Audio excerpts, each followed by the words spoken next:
In 2024, thousands and thousands of US restaurants closed down for good. They're not in business anymore. And experts believe that that trend could continue unless we see some good news. And we are now hearing the good news, it's on its way as of January 1st. So today I'm going to break down what's happening, why this could mean good news for many restaurants and other businesses that surround them. So I'll break all that down in just a moment, but all I ask is one thing. It takes 2 seconds. Go ahead, hit that like button if you enjoy these daily updates. And now let's begin.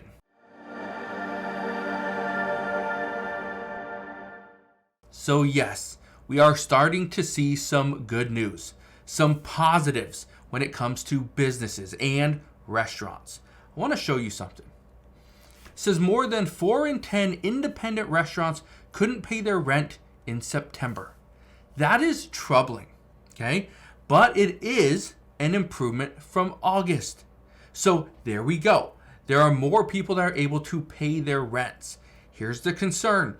If more businesses and restaurants can't pay their rents, then you will likely see landlords, and as far as their portfolio is concerned, start raising rents across the board in order to make up for the people that have delinquencies.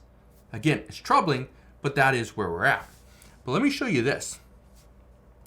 Then we saw nearly half of independent restaurants couldn't pay their rent in November. It says rental delinquencies were up 11% last month compared to November 2023 as operators struggle with rising operating costs. So, we've seen more restaurants get delinquent. They cannot afford their rents, which could then turn to their employees not being paid.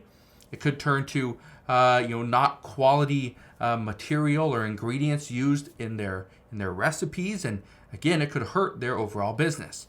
But what's happening is we're seeing more and more restaurants shut down, especially some large chains. Just look at this, and some experts believe this is good.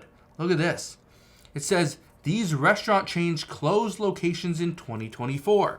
I want to go through and show you just a handful of them. So Wendy's end up shutting 140 underperforming locations by the end of the year, in addition to roughly 80 closures it had in the first 3 quarters. Okay. Applebee's end up shutting between 25 and 35 of the brand's U.S. locations. Denny's shut down many restaurants as well. They closed about 50 locations in 2024, and they're going to close another 100 by the end of 2025. So those are just 3 to name a few. We also know about restaurants like TGI Fridays, Red Lobster, Noodle & Company, Bloomin', and so many more. So right now, there's a lot of restaurants that have shut down. And you're probably thinking, well, didn't you just say that this could be good news? Well, here's the thing.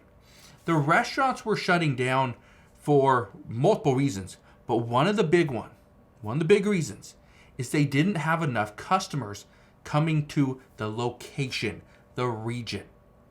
Here's what we know. In 2024, restaurants shut down for a combination of factors, including rising food and labor costs. The cost to buy a head of lettuce, a pound of ground beef, okay, a steak, everything just went through the roof. The cost to buy any type of liquid, a drink, water, more expensive. Okay, taxes became more expensive. Payments for rent became more expensive, all because of inflation.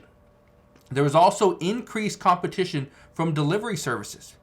Just the other day, I was looking for a burger. I wanted a burger for dinner, and I'm looking around trying to figure out, well, is there any new spots that I haven't been to? And I pull up my phone, I start looking, and all these different businesses started popping up, and just random names, and thought that was very interesting. Well, what's happening is now we're seeing restaurants like, let's say it's Snyder's restaurant, Snyder's fish and chips, whatever, right? You got some restaurant. What restaurants are now doing is they're now starting to offer delivery services for specific meals, not their entire menu, for specific meals. And that's exactly what I saw. I pulled it up. It's like, oh, well, here's blank and blank's, Burger Shack. Well, that sounds pretty cool. And I look, and And I was about to place an order, and I was thinking, well, that's a very familiar area. And so I put it in, and it's like, okay, no, that's this burger place, but now they have a special burger that's only for delivery. So now restaurants are having to compete with local deliveries, okay, the delivery services, the apps. Yeah, and that could actually be good news for restaurants though. Okay, so again, keep in mind, here's another big one. In 2024, many people lost their jobs. We saw a lot of layoffs. We saw a lot of transitioning. And as a result, we saw more people buckle down, stop spending money at restaurants and fast food, and they cooked at home. In 2025, experts believe that could change because many people are tired of eating at home. They want something different. But here's the big one. Look at this. This says Seattle preps for traffic nightmare as 50,000 Amazon workers return to office full time. That started today, okay, or tomorrow, whenever it is, right? But here's the thing. Whether you live in Seattle, Washington or not doesn't matter, okay? The reason I'm looking at this because obviously, this is right here. Now, the reason why I'm showing you this is because there are many businesses, tens of thousands, possibly hundreds of thousands of employees are now going to have to return to the office. They cannot stay home and work remotely, work from home. They have to come into the office multiple days a week. Previously, the average person would come in maybe once or twice a week. The rest, they can work from home. Now, Amazon is saying every single employee has to be in the office 5 days a week. Well, guess what that means for the surrounding businesses and restaurants? Well, now they have customers. They have Amazon employees going to the coffee shop down the street. They got Amazon employees, more, 50,000 people, okay, are now coming in and are now a potential customer every single day simply because they're coming into work. This is what experts say could be the driving force behind saving thousands and thousands of additional restaurants here in the United States. So it's interesting where we have kind of come from over the past couple of years and where we're headed moving forward. But the good thing is your favorite restaurant may not be out of business just yet, and they could be saved simply because now businesses are requiring people to come back to the office. Now, you may hate this because you may be one of those employees that is being required to return to the office, but this is one of the things that experts believe has contributed to the economy kind of suffering, is simply because so many people were working from home, means they were working out at home. Okay, they didn't have to take their kids to daycare. They didn't have to go eat out or grab a coffee because they can make it right there in their kitchen. So right now, we could see the U.S. economy start booming simply because people are going back to work.